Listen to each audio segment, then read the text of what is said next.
Ako ang inyong Lolo Pael at ito ang aking kwento. Ang binatang albularyo at ang buntis. Ikaw naman na bata ka. Bigla-bigla ka na lang sumusulpot ng walang abiso. Hindi man lang tuloy ako nakapaghanda ng kahit ano, oh. Gusto ko po kasi kayong sorpresahin eh. O ano po, kumusta na po kayo?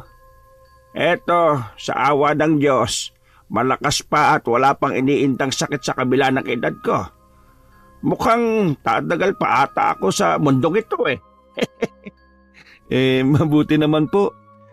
Gusto ko po kasi kayong makasama na matagal eh. Ay, may pasalubong nga po pala ako sa inyo.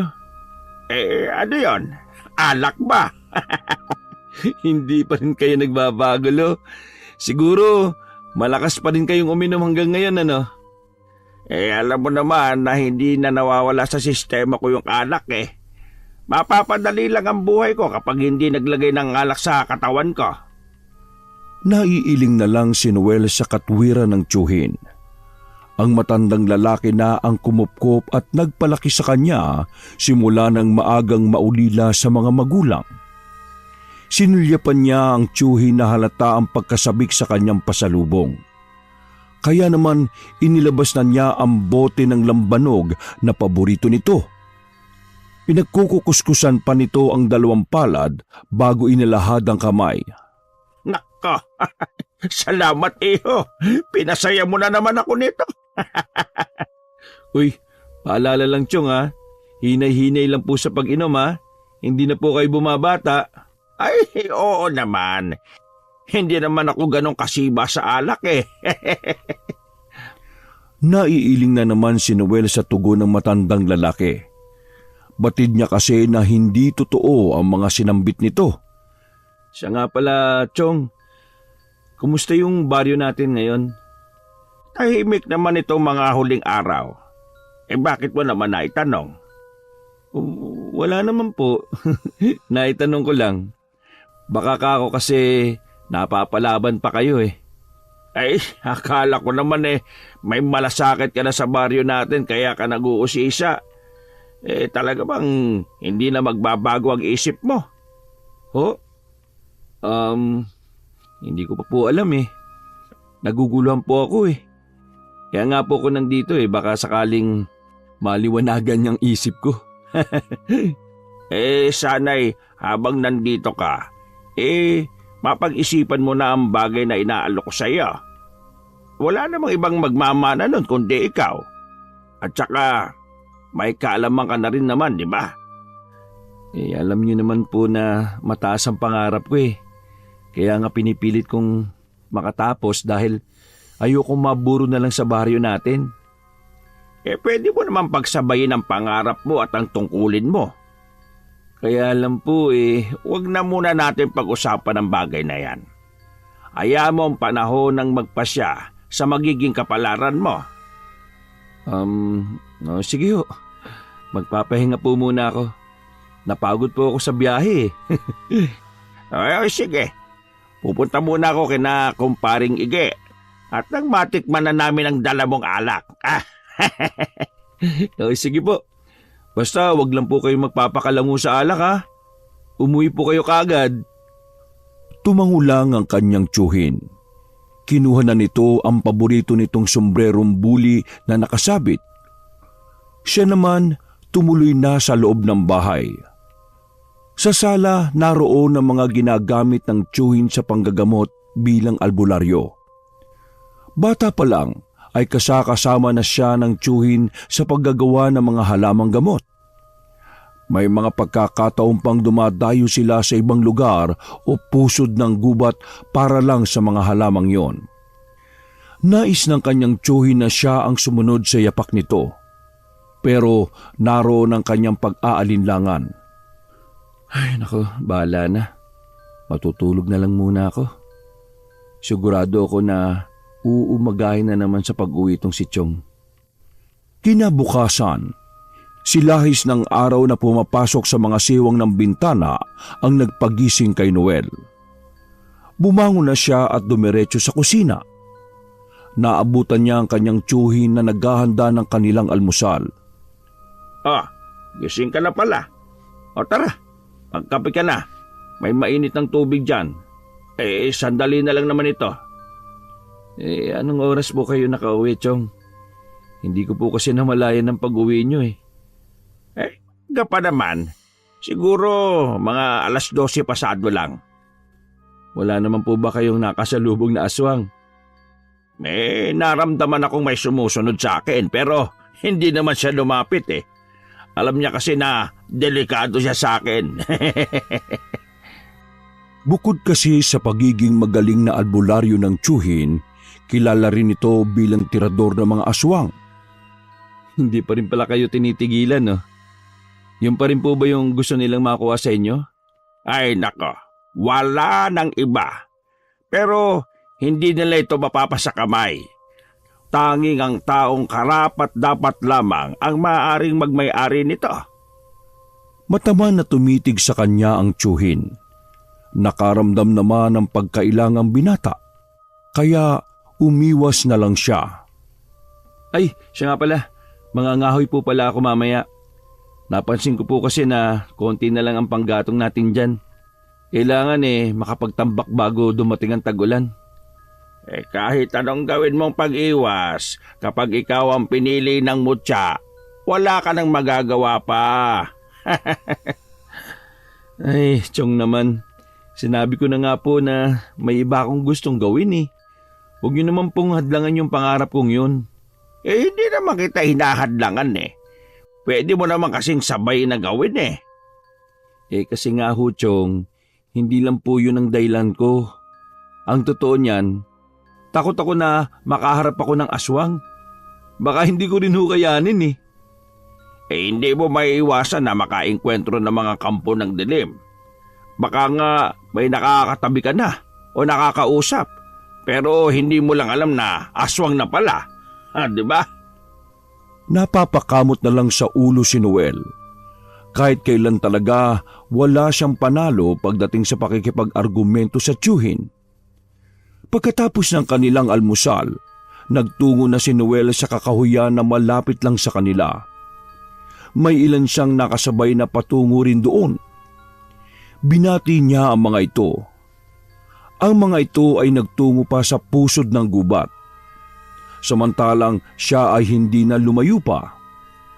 Bago mananghalian, umuwi na siya ng kanilang bahay. Nadatnan niya na may ilan nang nagpapagamot sa kanyang tiyuhin. Narinig pa niya ang pakikipag-usap ng tiyuhin sa pamilya ng dalagang ginagamot nito. May malaking inggit ang may gawa nito sa anak niya. Maaring malapit sa inyong pamilya ang nagpakulam sa inyong anak. Wag na kayong pumunta dito. Ako na lang ang magtutungo sa bahay ninyo. Matapos magpasalamat, umalis na ang pamilya kasamang isang dalaga na balot ang katawan dahil sa mga tumutubong sugat dito. Sunod namang ginamot ng tiyuhin ng isang buntis na pinaniniwalaan na inaaswang. Hindi na namalaya ni Noel na kanina pa siya nanunood sa panggagamot ng kanyang tiyuhin. Nang makaalis ang huling nagpagamot, noon lang lumapit si Noel. Chong, taga saan po yung mga yon? Yung pamilya nung dalagang pinakulam, sa sunod na baryo lang. Yung huli ko namang ginamot, bago lang dito sa atin. Nakapangasawa ng taga rito. Sino kaya yung umaaswang sa babaeng yun, no? May pinaghihinalaan ako. Pero kailangan ko muna siyang mahuli sa akto. Paano nyo naman puhuliin sa akto kung sino yung aswang? Mamayang gabi. Ang mabuti pa sumama ka sa akin. Hindi naman agad nakasagot si Noel. Bigla kasi siyang kinabahan. At saka kahit tumanggi siya, ipagpipilitan pa rin ng tiyuhin na sumama siya rito. Bandang 9:00 ng gabi, lumabas sila ng bahay. Pinuntahan nila ang bahay ng buntis na nagpapagamot dito. Malayo pa lang sila ay naaamoy na nila ang mabahong amoy na sumasama sa hangin. Andito lang siya sa paligid. Talasan mo ang pakiramdam mo. Habang palapit sila sa bahayan, panay rin tahulan ng mga aso. Galit na galit ang mga tahol ng mga ito na tila ba merong nakikita na hindi gusto. Matapang na hinarap ng tiyuhin si Aling Linda habang sumisingasing na palapit sa kanila. Inilabas naman ng tiyuhin ang gulok nito na ang hawak ay mula sa matigas na kahoy. May mga nakaukit din na mga sinaunang letra doon. Sa isang iglap, gumugulong na ang ulo ni Aling Linda habang ang katawan nito ay nanatiling nakatayo. Ang galing! Ang bilis niyo siyang natalo ah. Bakit ko pa ba patatagalin? Doon din naman ang punta niyan. Ilang sandali pa ay naroon na ang mga tao na nakabatid na mga nangyayari. Larawan ng iba sa kanila ng hindi pagkapaniwala na ang aswang na nababalita ay walang iba kundi si Aling Linda. Mabait kasi ito at masipag na naglalako ng gulay tuwing umaga na siyang ikinabubuhay nito. Umuwi na rin ang magtiyuhin. Habang daan, tahimik lang si Mang Jose habang ang binata ay inulit lang na sabihin ang naganap kani-kanina lang. Hindi lingid kay Mang Jose na kanina pa may sumusunod sa kanila. Paglabas pa lang nila ng bahay. Kinabukasan, parang walang nangyari. Nanggagamot muli ang kanyang tiyuhin habang siya ay tumutulong-tulong dito. Chong, bukas nga po pala luluwas na ako. Ha? Ganun ba? Ang bilis naman ng bakasyon mo. Meron pa po kasi akong kailangan asikasuhin eh. Di sige. Mag-iingat ka na lang. At saka, bisitahin mo na lang ulit ako. Hindi naman ako umaalis dito eh.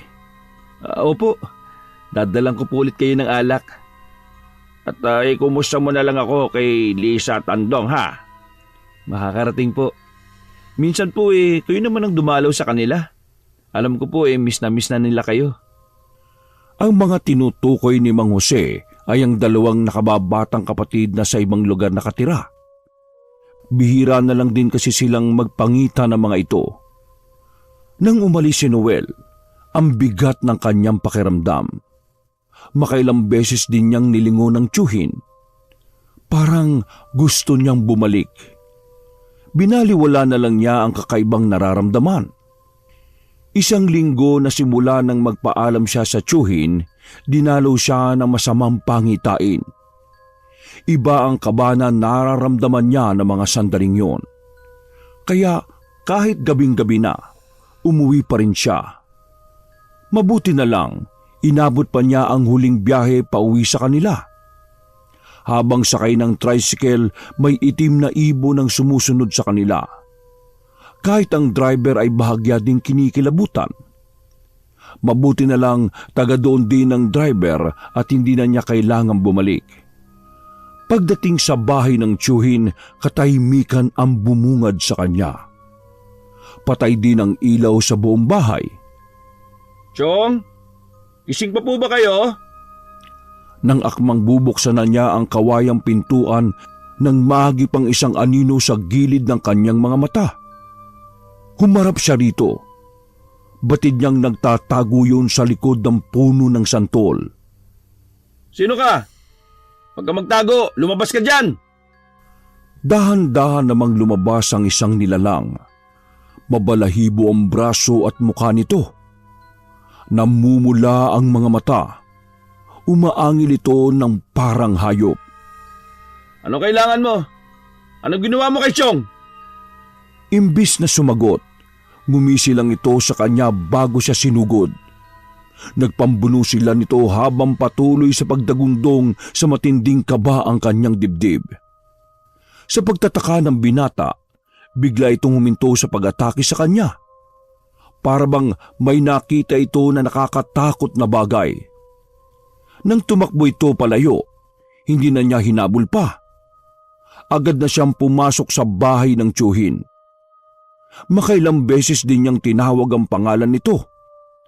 Saktong lalabas siya ng pinto nang papasok naman ito.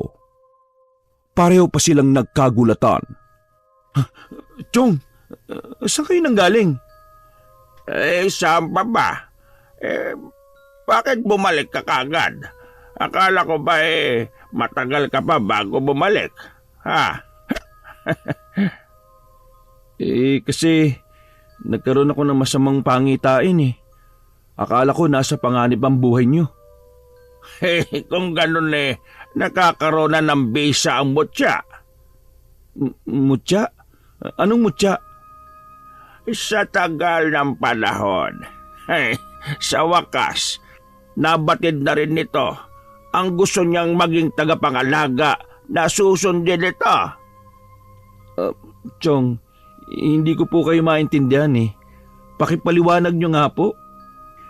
Imbis na sagutin siya nito, lumapit ito sa eskaparate na kung saan nakalagay ang mga halamang gamot nito.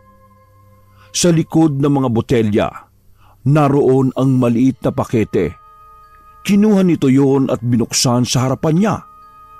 Naroon ang tila pangil ng kung anong hayop. Simula ngayon, ikaw na ang mangangalaga sa mutya na ito. Ito ang pangil ng aswang. Hindi po ba sa inyo yan? Ako lang ang nagtago sa mutya na ito hanggang dumating ang tunay na mangangalaga rito. Noon pa batid ko lang ikaw yun. Pero nararamdaman ko na hindi ka pa handa. Paano niyo po nasabing handa na ako? Dahil ito mismo ang nagpabalik sa'yo. Naguguluhan pa rin si Noel. Parang ayaw tanggapin ng utak niya ang mga pahayag ng tiyuhin. Ikinuwento naman ng tiyuhin kung saan ito yun nakuha. Anito, hindi lahat ng aswang ay likas na masama. Meron daw itong naging kaibigang aswang na namatay dahil sa pagliligtas sa kanya. Bago daw ito nawala, ibinigay nito ang mutya ng pangil ng aswang. Hindi na rin umalis si Noel. Parang nawalan na siya ng interesto pa rin ng pangarap niya.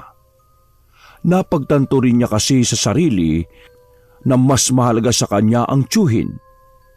Saan po yung lugar na pupuntaan natin? Sa may Baryo Sikil. Hindi po ba liblib na lugar na yon? Sa pagkakaalam ko tatawid pa tayo ng ilog bago makarating sa baryo na yun . May susundo naman sa atin sa may ilog, kaya huwag ka mag-alala. Sino po ba yung gagamutin nyo doon? Bakit hindi po sila yung nagtungo dito? Katulad nung ibang gusto magpagamot sa inyo. Hindi maaari, iho. Hindi nila kakayanin ng 10 estudyante na dalhin dito. Ho? Mga estudyante? Anong nangyari sa kanila? Ang principal mismo ng paaralan doon ang nakiusap sa akin na gamutin ng mga bata. Tila daw sinasapian sila ng masamang elemento . Mabuti pa po bilisan na natin para mapagaling nyo na yung mga bata. Nakakaawa naman po sila. Napangiti naman si Mang Jose sa nakikitang interes ng pamangkin sa panggagamot. Hindi tulad noon na tila napipilitan lang na sumunod sa kanya.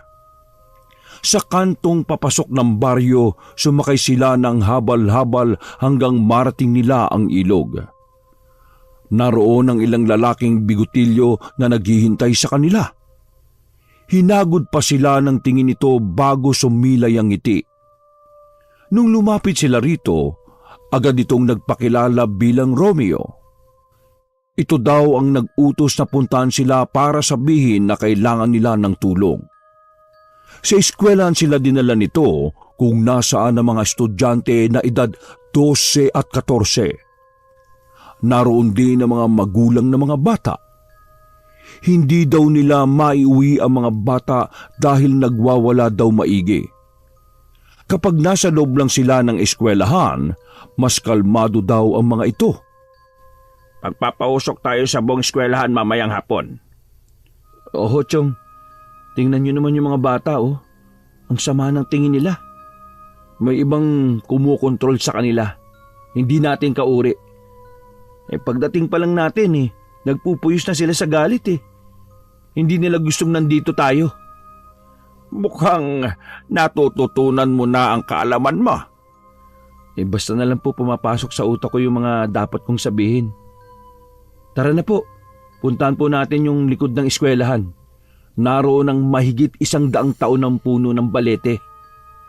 Nagpatiuna na si Noel sa pagtungo roon.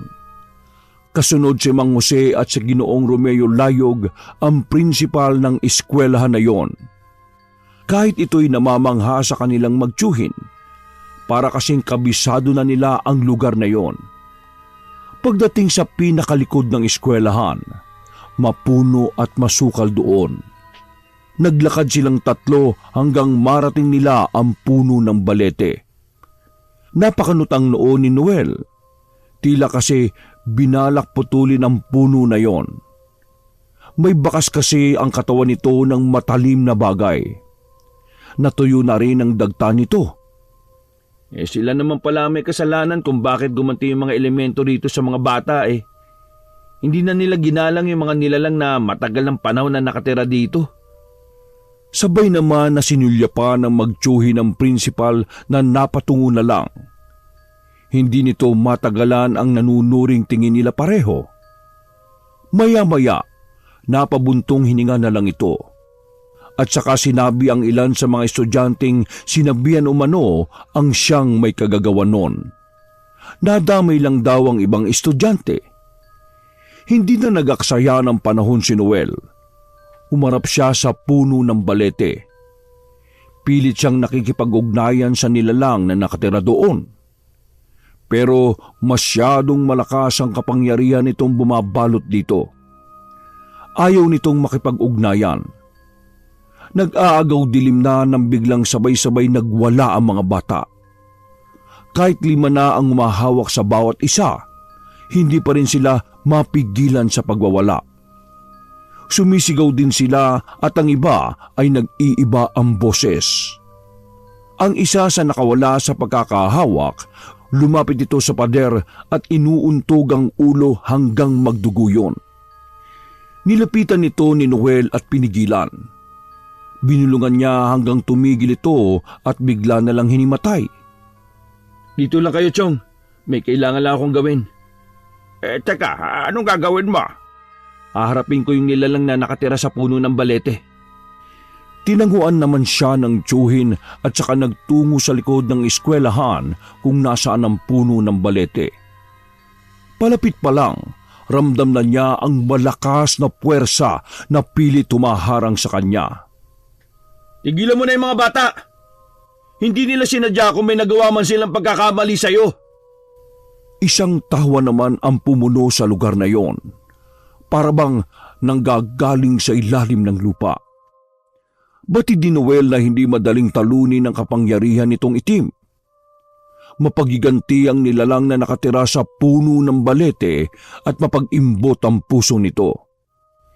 Isang orasyon ang binigkas ng binata. Pero ganun na lang ang gulat niya nang sabayan siya nito. Tila nilalapastangan nito ang kanyang orasyon. Ngunit hindi nagpatalo si Noel. Ipinikit pa niya ang kanyang mga mata at hinaplos ang kwintas na nakasuot sa kanyang leeg. Hindi alam ni Noel kung gaano siya katagal sa ginagawa hanggang ang hangin ay naging banayad. Natalo ko kaya siya? Oo, iho. Hindi niya na kaya ang kapangyarihan mo. Chong, kanina pa po kayo nandyan? Nakita ko kung paano ang ginawa mo. Nagulat pa siya nang sabihin ng tiyuhin na ilang oras nang nakakalipas simula ng labanan niya ang elemento na nakatira sa puno ng balete. Ganong katagal? Akala ko ilang minuto lang yun. Kaya pala, ngalay na ngalay ako . Ang mga bata po, kumusta na sila? Maayos na ang lagay nilang lahat. Hindi rin nila naalala ang mga nangyari sa kanila. Mabuti naman okay na sila. Bago umalis sa baryo na yon, nagpatay muna sila ng manok at pinadugo sa mismong puno ng balete. Nag-alay rin sila ng pagkain sa mga ito. Hindi pa rin mapaglubag ang kalooban ng nilalang na nakatira sa puno. Pero batid niya na hindi na rin ito manggagambala pa sa mga estudyante. Pauwi na sila na makaramdam ng pagkahapo si Noel. Nasabay na sila nang bumigay ang kanyang katawan. Bigla na lang siyang natumba. Noel, anong nangyari sa'yo? Inaapoy ka ng lagnat. Isang linggong walang malay si Noel. Hindi rin bumababa ang lagnat nito. Ay nako, alam kong magagawa mong lampasan ang pagsubok na ito, iho. May tiwala ako sa iyo na makakaya mo ito. Lumipas pa ang 3 araw bago nagising si Noel. Tuyong-tuyo ang kanyang lalamunan. Pakiramdam din niya napakalayo ng kanyang nilakbay. Pagod na pagod siya, yun ang kanyang pakiramdam. Agad siyang humingi ng tubig sa kanyang tiyuhin na hindi umaalis sa kanyang tabi. Kahit bakas ang pag-aalala, masaya ito na makitang may malay na siya. Sa buong maghapon na yon, gumanda na ang pakiramdam ni Noel. Kasalukuyan silang magkaharap na mga sandaling yon sa sala ng bahay ng tiyuhin. Sa wakas, maaari na ako makapagpahinga sa panggagamot. Dahil nandiyan ka na. Alam kong magagawa mo na ang lahat ng nagawa ko. O masigit pa. Chong, ano pong plano nyo?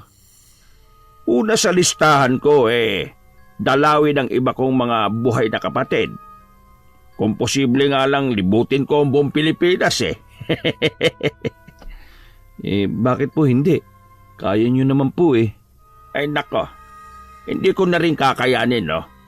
May mga pagkakataon na parang nangihina na rin ako Siguro dahil na rin sa ginawa kong pang-aabuso sa katawan ko at pagod na rin sa lahat ng laban na pinagdaanan ko sa buhay. Kahit ano pa pong laban ang dumating, wag na wag pa rin po kayong susuko. Ay, oo naman. Gusto ko pang makilala yung babaeng makakasama mo sa buhay Ang gusto ko, bago ako mawala sa mundong ito makita ko munang lumagay ka sa tahimik na buhay. Wala nga po magkamali, Chong Baka hindi ka marunong manligaw. Wala pa po talaga akong napupusuan. Hoy, huwag kang gumaya sa akin na dahil sa pagiging pihikan hindi tuloy nagkaroon ng asawa at anak. Pangarap ko din naman po na magkaroon ng sariling pamilya. Darating din po tayo dyan. Kailan niyo po ba balak na puntahan yung mga kapatid niyo? Sasama na po ako para makita ko rin yung ibang pinsan ko. Tagal na rin namin na hindi nakikita-kita Balak ko sana bukas na ng umaga tayo umalis. Kinabukasan nga, hindi pa man nagliliwanag, lumakad na ang magtiyuhin.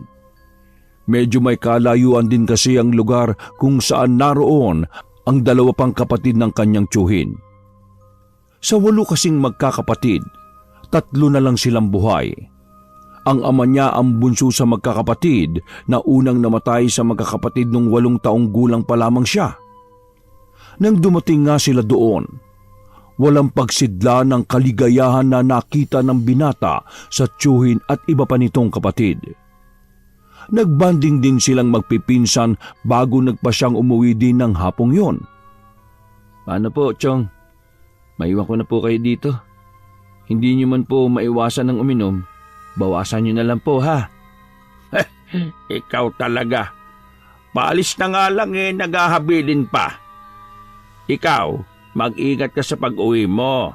Talasan mo ang pakiramdam mo palagi, ha? Opo, Chong. Lagi ko naman pong tinatanda ng mga sinasabi ninyo Ay, ikaw na rin ang bahala sa bahay, ha? Palang araw ikaw na rin ang magmamana nun. Nakangiting tumango ang binata.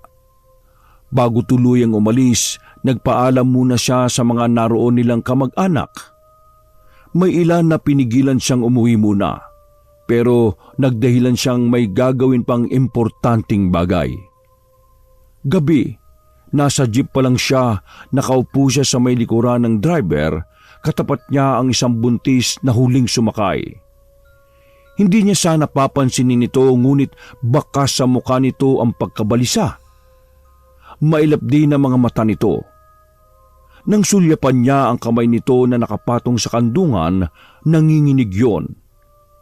Nang bumaba siya sa kanto ng papuntang baryo nila, bumaba rin ang babaeng buntis. Hindi na nakatiis na hindi ito tanungin ni Noel. Miss, sa baryo ba namin din ang punta mo? Oo. Taga doon ka ba? Oo. Kung gusto nyo sumabay ka na para makamura ka sa pamasahe.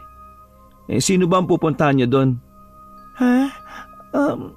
Kaibigan lang. O ano, sasabay ka na ba? Ano kasi, hindi na. Mauna ka na lang. Matiim na tinitigan ni Noel ang babaeng buntis. Kanina pa siya nahihiwagaan sa kilos nito. May kakaiba rito na hindi niya matukoy.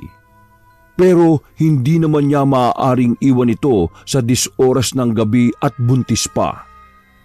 Huwag kang matakot sa akin. Mabait ako.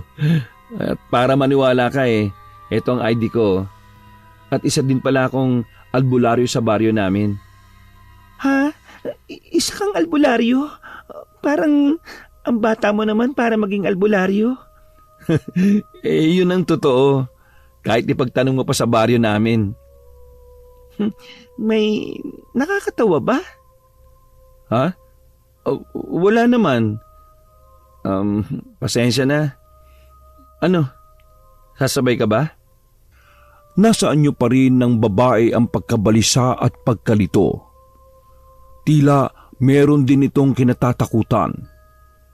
Napansin din ni Noel ang pagtaas-baba ng dibdib. May tinatakasan ka ba? Ha? Bakit mo naman nasabi yan? Nababasa ko kasi yung takot sa mga mata mo At saka walang babaeng buntis ang lalabas ng ganitong oras. Di wala kang dalang proteksyon para sa sarili mo. Nagkakamali ka, mister. May pupuntahan talaga ako dyan sa baryo na yan. Oy sige, ihatid na kita sa pupuntahan mo para matiyak kung maayos kang makakarating sa bahay ng kakilala mo. Delikado kasi ang lugar na ito Ay teka, ano bang pangalan ng taong sadya mo? Lalong nataranta ang babae sa tanong niya. Kahit hindi naman mainit, tagaktak na ang pawis nito sa noo. Habang nakatitig sa babae, nakaramdam siya ng panganib. Paglingon niya sa kanyang kanan, naroon ang isang taong nakatayo, nakaharap sa kanila. Nasundan nila ako. Tulungan mo ako, mister. Kilala mo ba siya? Pakiusap, tulungan mo ako. Huwag mo ko ibibigay sa kanya. Huwag ka matakot, akong bahala sa kanya. Tumiim ang anyo ng binata. Dama niya ang matinding takot sa babaeng buntis. Kulang na lang ay magtago ito sa kanyang likod. Humakbang siya palapit sa taong kinatatakutan ng babae. Ilang dipan na lang ang layo niya rito nang mag-angat ito ng paningin.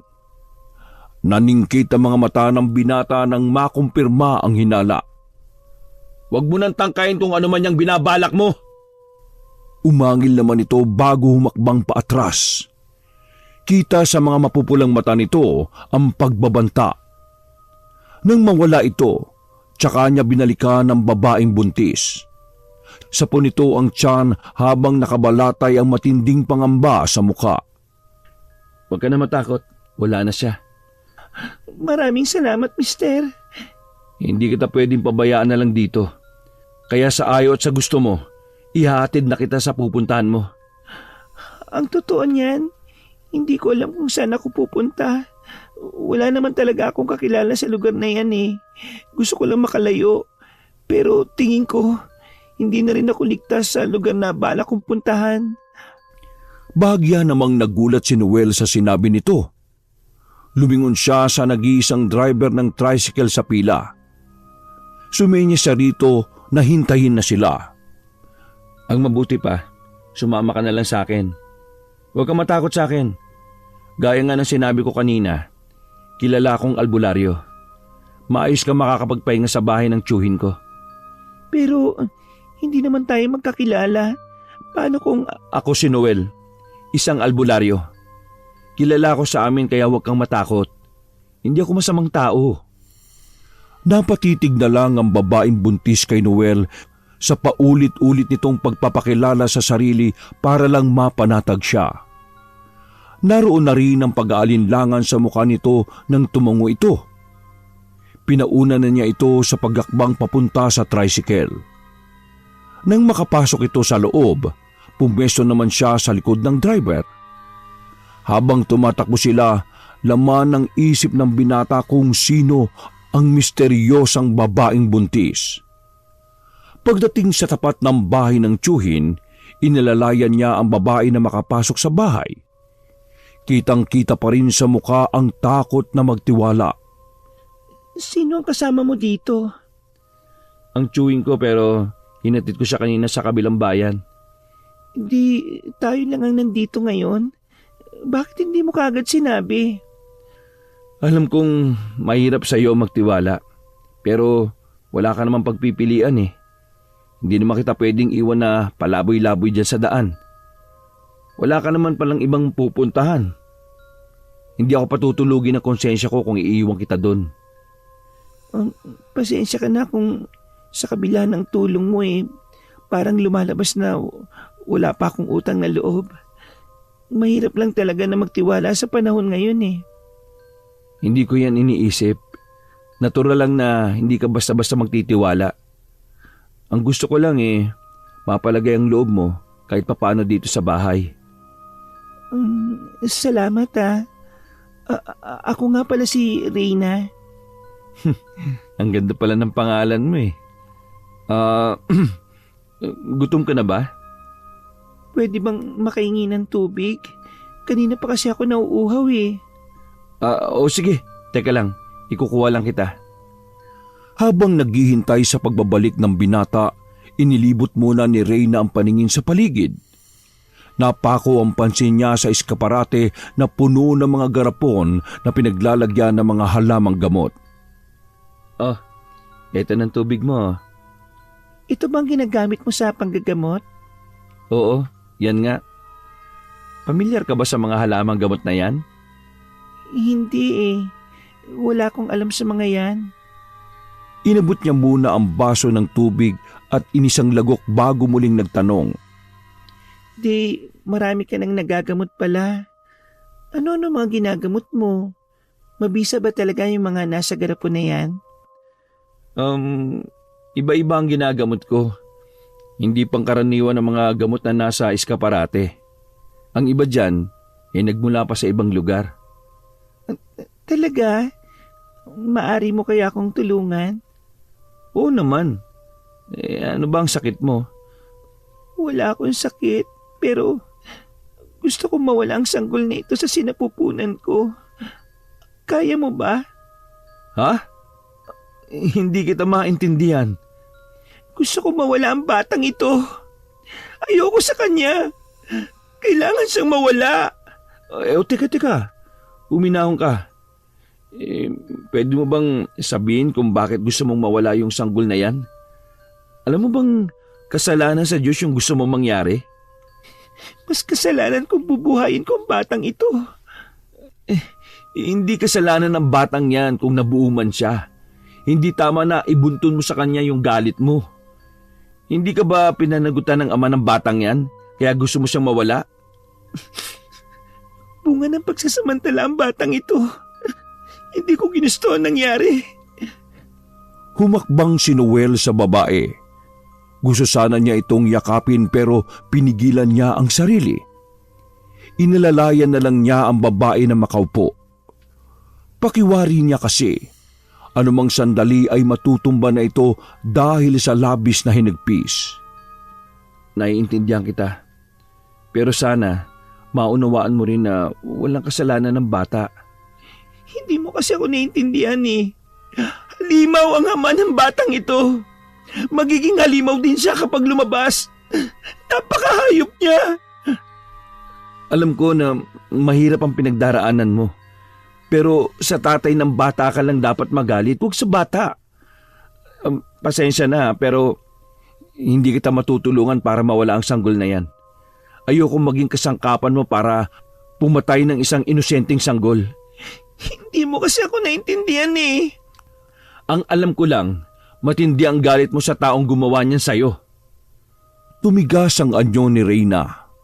Maras din niyang pinahid ang mga luhang naglandas sa kanyang pisngi. Matiim din niyang tinitigan ang binata at saka nagsalita. Dinukot ako at ang boyfriend ko habang nagbabakasyon sa isang resort na malapit sa dagat. Dinala kami sa isang isla.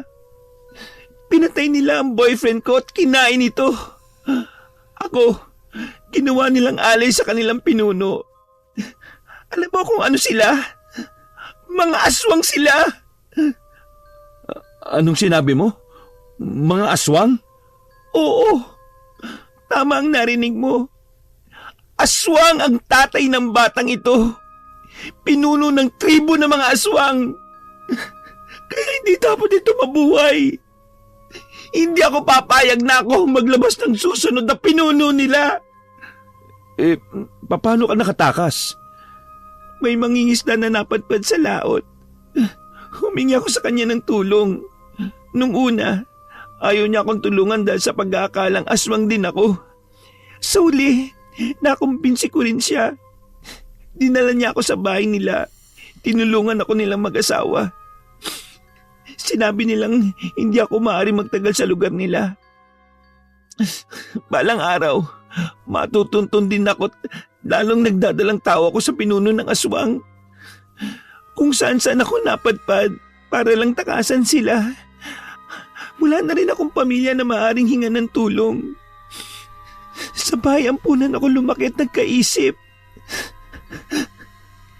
Parang umurong ang dila ni Noel.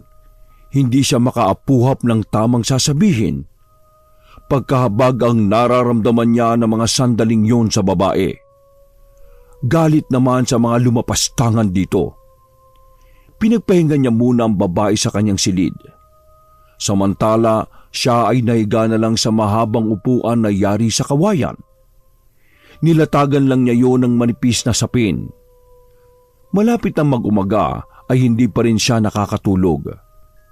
Hindi dahil sa hindi siya sanay sa matigas na higaan, kundi hindi siya dalawin ng antok dahil laman ng isip niya si Reyna at ang pinagdaraanan nito.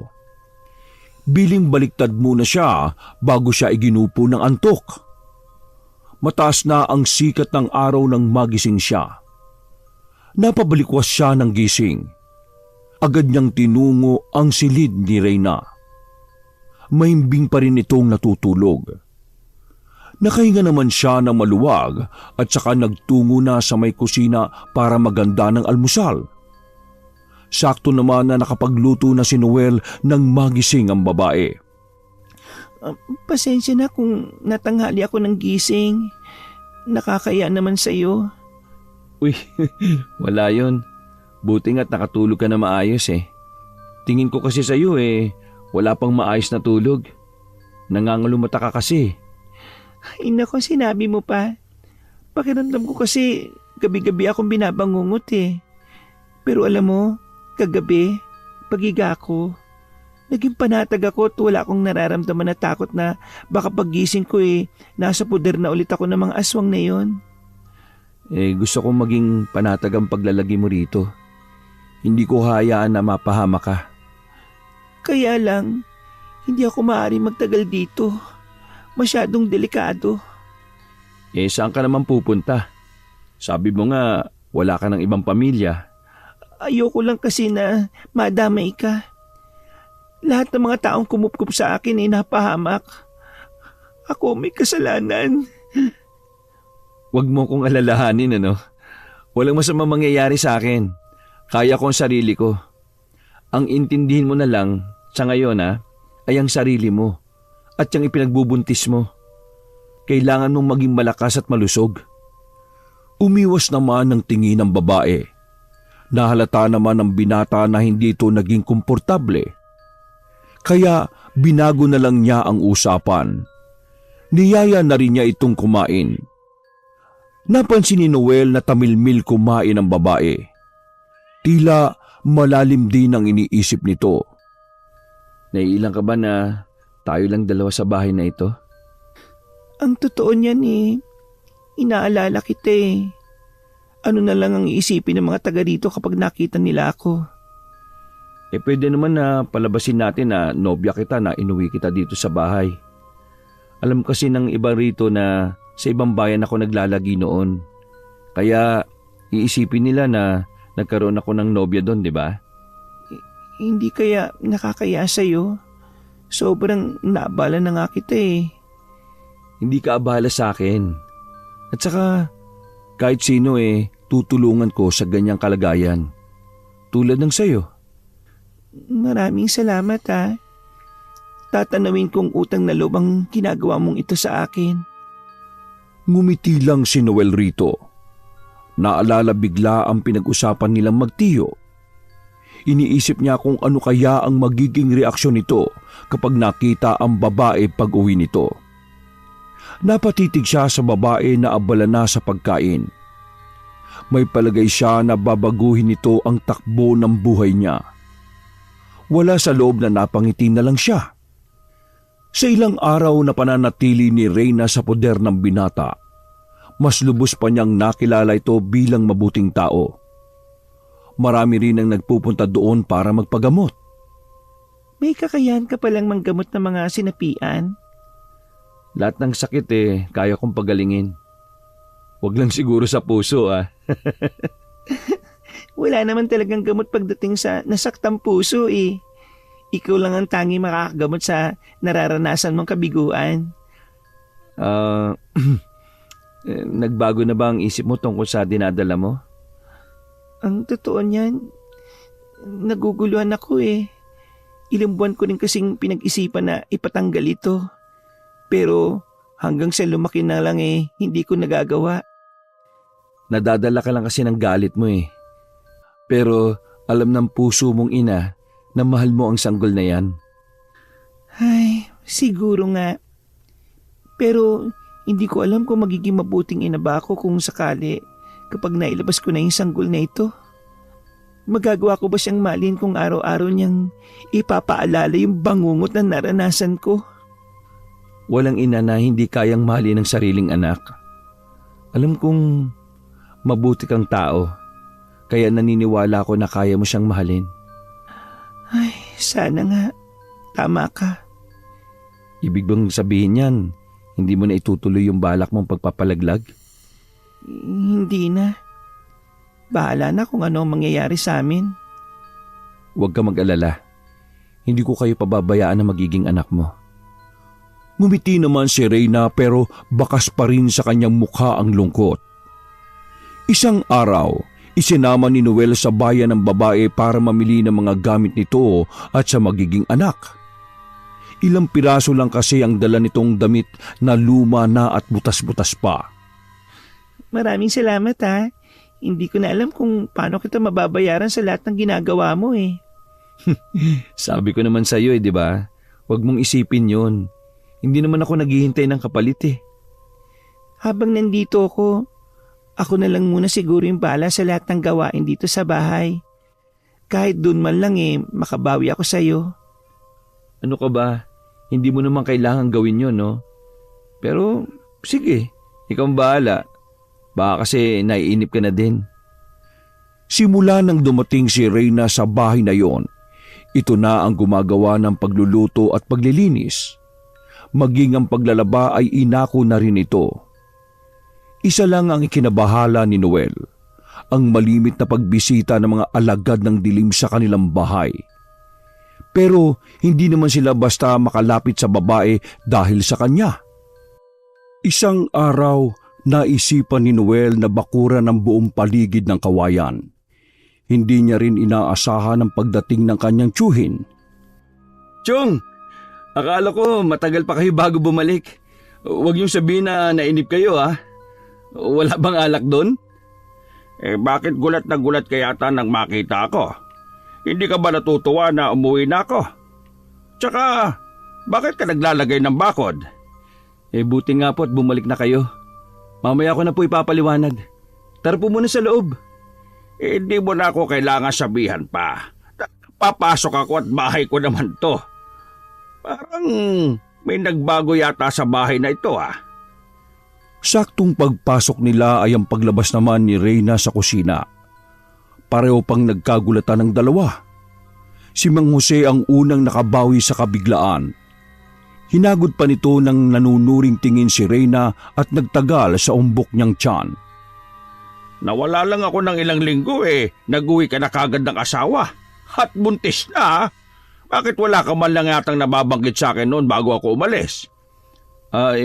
Chong, mali po kayo ng iniisip niyo Hayaan niyo po ako magpaliwanag. Aba, umpisahan mo na at mukhang mahaba-haba itong pagpapaliwanagan na ito. Nagpaalam naman si Reyna na babalikan ang niluluto sa kusina. Hinayaan naman ito ni Noel habang nagtataka ang kanyang tiyuhin.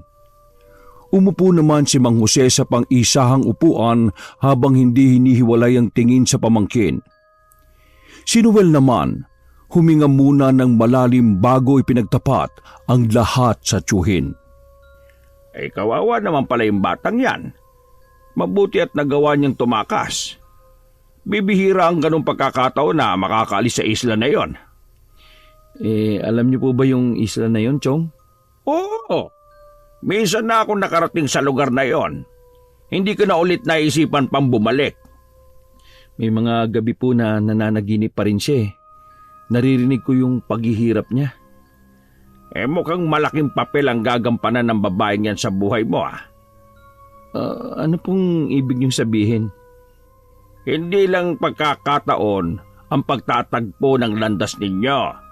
Sadya kayong pinagtagpo. Ho? Ano pong ibig niyong sabihin? Ay nako, mahirap ipaliwanag. Pero mukhang siya ang naglalapit sa iyo sa totoo mong misyon sa buhay. Sasagot pa sana si Noel nang biglang lumabas muli si Reyna sa kusina. Sinabi nitong handa na ang pananghalian. Pagkatapos ay mabilis na rin itong tumalikod. Tahimik naman na sumunod si Mang Jose. Si Noel naman ay napaisip ng malalim sandali sa sinabing yun ng tiyuhin. Magkakaharap silang tatlo sa hapagkainan ng mga sandaling yon. Nakayuko lang si Reyna. Halata rito na nahihiya sa harap ng matandang lalaki. Sinabi na lahat ni Noel ang tungkol sa nangyari sa iyo. Tama lang na dumito ka muna. Mas mapoprotektahan ka niya kung nandito ka. Ituring mo ng bahay mo ito. Huwag ka na mahiya sa akin. Kung hindi naman kalabisan ituring mo na rin akong parang ama mo. Hindi na kasi ako nagkaroon ng pamilya kaya parang anak ko na itong si Noel. Maraming salamat po sa inyo, Mang Jose. Tama po pala ang sinabi ni Noel. Sobrang bait po ninyo. Tiyong na lang, iha. Oo nga pala. Kailan pala ang kabuanan mo? Hindi ko po alam Ha? Bakit hindi mo alam? Baka mamaya kabuanan mo na pala. Kailangan kasi natin maalaman para mapagandaan. Wala kasi ditong kumadrona. Kailangan pa natin sunduin sa kabilang baryo. Ganun po ba? Pasensya na ho, hindi ko po talaga alam Kahit po kasi kailan hindi ako nagpatingin sa doktor o kahit sa health center. Ang totoo niyan, gusto ko po kasing ipalaglag tong sanggol na ito noon Ang tingin ko sa laki ng tiyan mo baka kabuanan mo na nga. Di bale. Papasabihan ko na lang yung anak no na dito nakatira. Huwag mo na sanang pag-isipan ng hindi maganda ang sanggol sa sinapupunan mo, ha? Pasensya na po sa abala talaga. Pati kayo namumroblema sa ipinagbubuntis ko. Nako, huwag mong isipin na abala kayo sa amin ang magiging anak mo. Sige na, kumain na tayo. Lalo ka na, kumain ka na marami. Kailangan mo yan. Kiming ngumiti naman si Reyna sa matandang lalaki. Naging panatag na rin siya kahit papaano na malaman na mabait pala ang matandang lalaki. Pagkatapos makapagligpit ng pinagkainan, nagpaalam naman si Reyna na magpapahinga muna ito. Niyaya naman ni Mang Jose ang pamangkin sa labas ng bahay. Gusto niya kasing makausap ito nang hindi naririnig ng babae. Chong, tungkol po saan yung pag-uusapan natin? Sa pagtigil po ba ni Reyna dito sa atin? Hindi. Tungkol sa araw ng panganganak ni Reyna. Baka po pwede na natin kausapin yung kumadrona. Baka alam niya kung kailan manganganak si Reyna. Kung totoo ang sinasabi mo na ang ama na ipinagbubuntis niya ay ang pinuno ng mga aswang, malamang sa kabilugan ng buwan ang itinakda ng kanyang panganganak. Kaya humanda ka sa gabing yon. Hindi magiging madali ang araw na yon. May isa pa nga po pala akong gustong sabihin. Simula nang dumating si Reyna dito parati nang may bumibisita dito tuwing hating gabi. Habang tumatagal kasi, lalong bumabango sa kanila ang amoy ng ipinagbubuntis ni Reyna. Asahan mong dadagsa pa sila sa mga susunod na gabi. Huwag po kayo mag-alala. Handa po ako anumang oras. Hindi ko hahayaan na masaktan nila ang mag-ina. Hindi na ako papayag na maranasan muli ni Reyna yung pagdurusa sa piling ng mga aswang. Paalala lang, iho. Hindi mo pa lubusang kilala ang babaeng yon. Ayoko lang na masaktan ka sa bandang huli. Umiwas naman ng tingin si Noel sa nais ipahiwatig ng tiyuhin. Nang mga sumunod na araw, naglagay ng mga pangontra sa paligid ng bahay si Noel. Talaga bang mabisa ang mga yan? Oo naman. Subok na namin to, no? Pasensya na. Wala kasi akong alam sa mga ganyan Saan ka ba tumira pagkatapos mong lumabas ng bahay ampunan? Sa edad kong 18, nakipagsapalaran na ako sa Maynila. Kung ano-anong trabaho yung pinasok ko para mabuhay. Yung huling trabaho ko sa restaurant na pag-aari ng mga magulang ng boyfriend ko. Waitress ako doon at doon kami nakakilala. Alam mo, naging masalimuot din ng buhay pag-ibig ko Tutol ang mga magulang niya sa akin kaya naisipan namin magpakalayo-layo. Kung sinunod ko nga lang sana at tinanggap ang pera ng mga magulang ng boyfriend ko, hindi ko sana sasapitin ng ganong kahayupan. Nag-umpisa na namang tumulo ang mga luha ni Reyna. Niyakap naman ni Noel para kahit papaano'y maibsan ang nararamdaman niya. Ang mahalaga, naging matapang ka para makatakas ka sa impyanong lugar na yon. Pero habang buhay ko namang dadali ng bangungot na yon. Huwag kang mag-alala. Tutulungan kita para makabangon muli sa mga nangyari sa'yo. Salamat. Alam mo ba nung gabing yon, nawawalan na ako ng pag-asa. Gusto ko na lang maglao. Pero dumating ka at sinagip ako. Sabi nga ni Chong sinadyang mag-cruise sa mga landas natin. Maaring tama siya. May kanya-kanya tayong papel na gagampanan sa isa't isa. Napatitig na lang si Reyna sa binata. Hindi niya kasi alam kung paanong tutugon sa sinabi nito. Nang mga sumunod na araw, tuluyan nang naging panatag ang kalooban ni Reyna. Madalang na rin siyang nananaginip ng masama. Minsan, naiwan siyang mag-isa sa bahay. May isang matandang babae ang nakiinom sa kanya. Panay ang titig nito sa kanyang tiyan sabay ngingiti ng makahulugan. Nang dumating si Noel, agad na umalis sa matandang babae. Oh, sino yon? Ang nakiinom lang. Hindi ko kilala Hindi siya taga rito. Iba ang kutob ko sa matandang yon. Sa susunod, huwag kang basta-basta na lang makikipag-usap sa taong hindi mo kilala, ha? Kaya lang naman ako nakipag-usap kasi inabutan niya akong nasa labas. Nahiya naman ako na wag bigyan ng tubig. Mukhang uhaw na uhaw siya Malayo pa daw ang pinanggalingan niya. Kailangan mag-ingat ka pa rin. Lalo na kapag wala ako sa tabi mo. Oo, sige. Tatandaan ko ang sinabi mo. Pasensya na. Napapahinga na lang ng malalim si Noel. Bago niyaya ang babae na pumasok sa loob ng bahay. Araw ng Sabado. Niyaya ni Reyna ang binata na pumunta sila sa Tianggi sa bayan. Gusto raw nitong mamili ng mga kakailanganin nito sa panganganak. Pinaunlakan naman siya ng binata at laking tuwa rin nito dahil batid nitong tanggap na niya ang sanggol sa kanyang sinapupunan. Pagdating doon, agad na tinungo nila ang mga tindahan ng gamit sa mga bagong silang. May 2 oras din silang nag-ikot-ikot. Nang mapagod, nagyaya na rin na magmeryenda muna sila ng binata. Habang kinukuha ang order nila ng binata, naghihintay naman siya sa lamesa nila. Naagaw ang atensyon ni Reyna sa isang matangkad na lalaki na may kaputian. May kakbayong babae. Biglang kumabog ng malakas ang kanyang dibdib. Nang maglakad ang mga iyon palayo, wala sa loob na napatayo na lang siya. Sinundan niya ang mga iyon hanggang sa mga nakaparadang sasakyan. Kitang-kita niya ang paglalambingan ng mga ito. Hindi na niya napansin ang pag-agos sa mga luha niya. Naguguluhang tumalikod siya at naglakad pabalik. Nakasalubong naman niya si Noel na labis na nag-aalala sa kanya. Oh, anong nangyari? Saan ka galing? Bakit ka umiiyak? Nakita ko siya. Buhay na buhay siya. Paanong nangyari yun? Pinatay at kinain siya ng mga aswang na yun. Hindi ko maintindihan.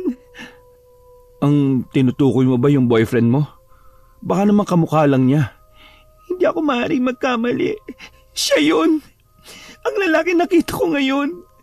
May nunal siya sa kanang pisngi. Katulad ng sa boyfriend ko. Mabuti pa umuwi na tayo. Baka pagod ka lang. Hindi ka ba naniniwala sa akin na siya yun? Baka siya nga. O nagkakamali ka lang. Basta, sa bahay na lang natin yung pag-usapan. Inakay na niya ang babae. Nagpatianod naman ito sa kanya. Pagdating sa bahay, nagkulong na sa silid ang babae. Bakit mugto yata yung mata ni Reyna nang dumating kanina? Naguguluhan din po ako . Pero sabi niya, nakita daw niya yung boyfriend niyang pinatay ng mga aswang. Ano ka mo? Baka kamukha lang niya. Yun nga din po ang sinabi ko. Pero sigurado daw siya na yun ang boyfriend niya . Bantayan mo na lang siya palagi. Baka kung ano pa yung magawa niya. Delikado na sa kalagayan niya ang sobrang pag-aalala. Opo, Chong. Sige po, ako na pong bahala sa kanya. Nang mga sumunod na araw, kapansin-pansin ang pagiging matamlay ni Reyna. Tamilmil din ito sa pagkain. Minsan, naiwan siyang mag-isa sa bahay. Sinamantala niya yung para pumunta ng bayan. Nagbabaka sakali siyang makitang muli ang boyfriend na inaakalang patay na. Inadya naman ang pagkakataon. Nagkita sila nito. Bakas din ang matinding pagkabigla sa lalaki nang makita siya. Umamin nito kalaunan na pakana ng mga magulang ang nangyari. Kasapi di umano ang mga magulang sa kulto ng mga aswang. Para mapaglayo sila, siya ang ginawang alay ng mga ito. Hayop! Hayop! Wala kayo kasing sama! Mga walang hiya kayo! Sana hindi na lang kita minahal! Sana hindi na lang kita nakilala! Sinira niyo ang buhay ko! Kinuha niyong bangungot! Hinayaan lang siya ng lalaki. Hindi nito sinalaga mga kamay niya sa paghataw dito hanggang mapagod siya. Napaluhod na lang pagkatapos si Reyna sa matinding galit na nararamdaman sa ginawang panloloko nito. Bago sila maghiwalay, kinausap siya ng lalaki na handa siyang tanggapin muli. At sa pagkakataong yon, lalayo na sila at hindi na magpapakita sa mga magulang nito. Umuwi na gulong-gulo ang isip ni Reyna. Pagdating sa bahay ay wala pa ang magtiyuhin. Inilihim na lang niya ang ginawang pakikipagkita sa boyfriend. Pinilit din ni Reyna na ibalik ang sigla kapag kaharap si Noel at ang tiyuhin nito. Oh, mabuti naman maayos ka na. Alam mo bang sobra kaming nag-aalala sa iyo? Pasensya ka na kung pinag-alala ko kayo. Sobrang naapektuhan lang talaga ako . Wala yun. Itatanong ko lang kung ano ang plano mo sa lalaking yun. Ay naku, bahala na siya sa buhay niya. Ayoko na rin siyang makita pa kahit kailan. Huwag na lang natin siyang pag-usapan. Gusto ko na lang kalimutan yung nangyari sa akin. Kasama na siya. Gusto ko na lang harapin ang bagong kabanata ng buhay ko, kasama ng anak ko. Yan. Okay yan. Huwag mo nang pag-aksayan ng panahon ng nakaraan. Move forward nga, di ba sabi nila? Maging positibo at matatag ka para sa anak mo. Ikaw ang nagturo sa akin ng maraming bagay. Isa na roon ang maging matapang. Kaya kung ano ako ngayon, dahil yun sa'yo. Tumango-tango naman si Noel. Nang mga sumunod na araw, bumalik na ang sigla ni Reyna. Hanggang dumating ang araw ng panganganak nito. Umaga pa lang ay panay na ang hilab ng tiyan ni Reyna. Dumating na rin ang kumadronang si Aling Sita. Palakad-lakad si Noel sa may sala nang mapansin ng matandang babae na kausap noon ni Reyna. Lumabas ng bahay si Noel pero wala na doon ang matandang babae. Ang bilis naman niyang mawala. Saan kaya nagpunta yun? Huwag lang siyang magkakamali. Inabot na ng gabi ay hindi pa rin nailalabas ni Reyna ang sanggol sa kanyang sinapupunan. Panay lang ang iri nito.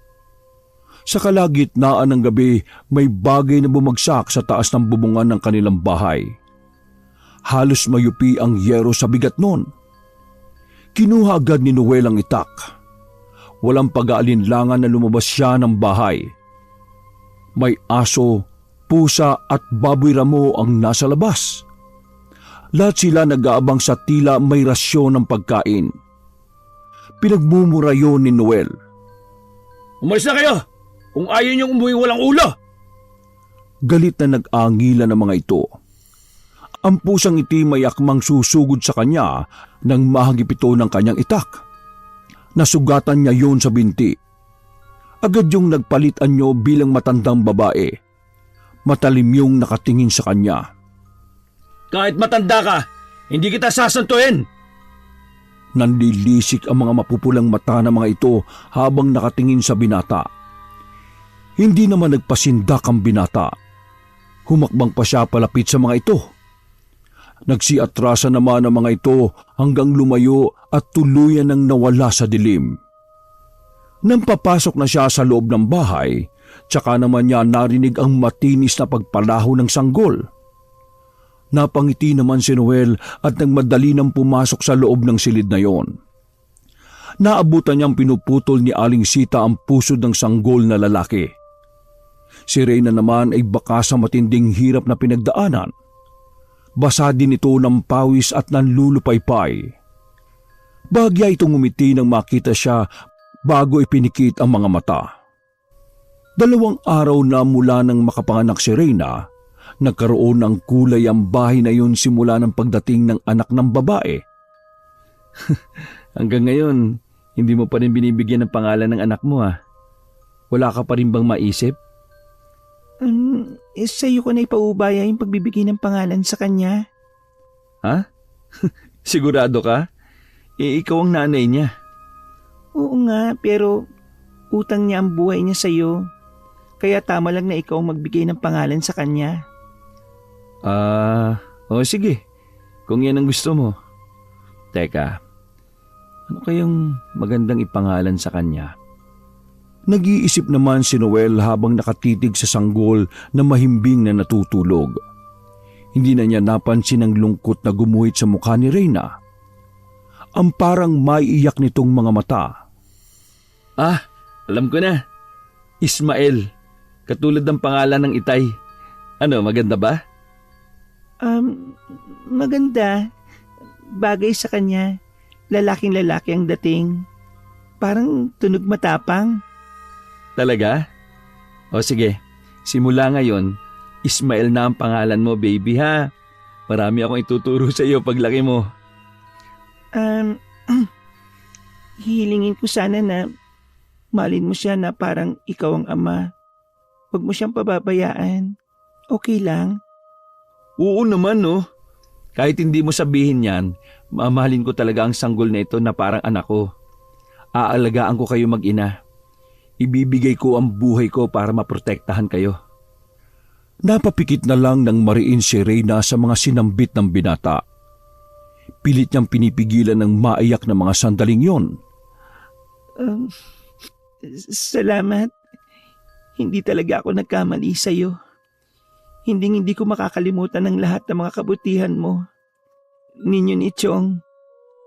Uy, wala na akong narinig sa'yo kundi puro salamat. Tungkulin ko na kayong mag-ina simula ng gabing nag-cruise ang mga landas natin.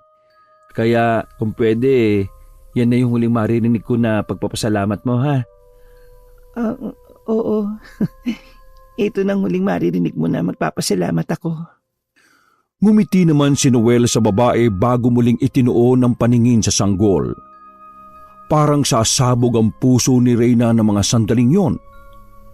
Paulit-ulit niyang sinasambit sa kanyang isipan ang paghingi ng kapatawaran sa kanila. Siya nga pala, pupunta ako sa bayan.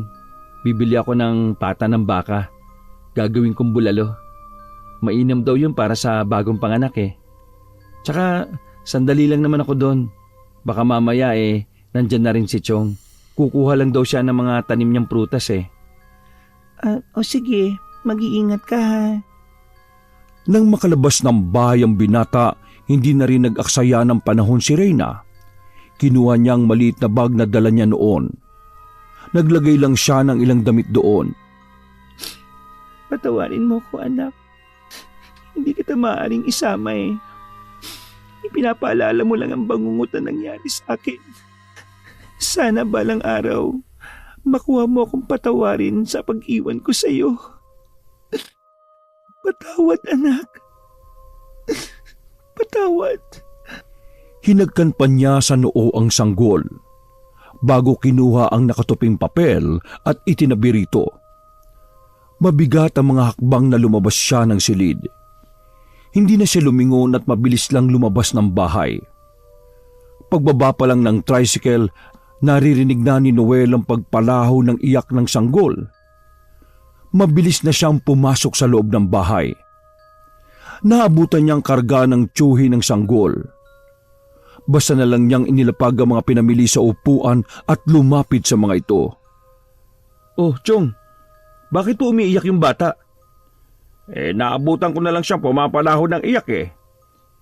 Si Reyna po, nasa banyo po ba? Binuhat ni Noel ang sanggol. Tumahan naman ito kaagad. Mukhang gustong-gusto ka niya. Aba, kanina ko pa siya pinapatahan ayaw tumigil sa pag-iyak.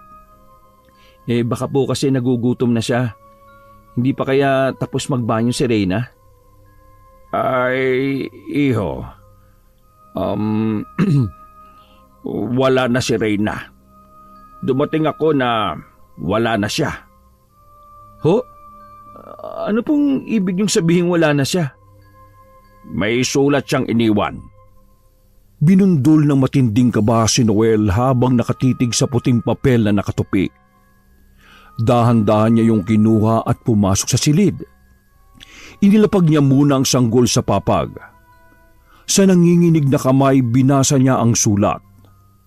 Halos mapunit ang papel sa paglamukos niya. Hindi na rin niya napigilan ang pagtulo ng mga luha. Parang sasabog ang dibdib niya sa sobrang paninikip nun. Sapo ng dalawang kamay ang muka habang umiiyak. Siguro hanggang ngayon hindi pa din niya matanggap ang nangyari sa kanya. Naiisip niya siguro na laging ipapaalala ng batang niya ng nangyari sa kanya. Pero walang kasalanan ng sanggol eh. Akala ko pa naman naliwanagan na yung isip niya. Natanggap na niya yung nangyari sa kanya. At handa na siyang magbagong buhay kasama ng anak niya. Maaaring itinago lamang niya ang tunay na nararamdaman niya sa atin. Baka talagang plano niya noon pa na iwan dito yung sanggol pagkapanganak niya. Siguro nga. Baka nagbago yung isip niya nang makita niya ulit yung lalaking yun. Iniwan niya yung sanggol para lang wala nang hadlang sa kanila. At baka sumama na siya doon. Wag mo muna siyang husgahan. Hindi naman natin alam ang totoong nangyari sa kanya eh. Sigurado ako sa hinala ko. Nagbago lang siya simula nang makita niya yung boyfriend niya ulit eh. Napahilamos na lang si Noel sa sariling muka.